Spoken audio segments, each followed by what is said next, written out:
ধানের শীষে কপিল দাদার সালাম নেন? না, আমি সেটা ভোট দেবো না। না না না দেন। আচ্ছা আপনি আমাকে চিনলেন, এখন একটা চিনছি, কথা ঠিক বলেন। আছে। এখন একটা কথা আপনারা বলেন। আমি চিনছি, আপনাকেও ভোট দিছি আমরা, ইনশাল্লাহ।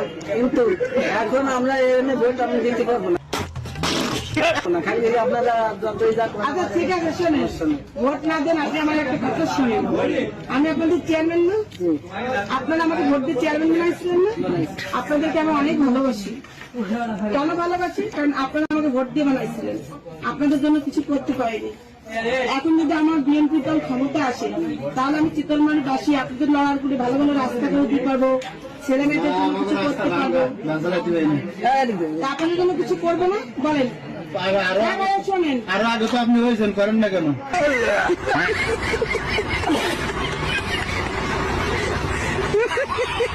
ধানের শীষে কপিল দাদার সালাম নেন? না, আমি সেটা ভোট দেবো না। না না না দেন।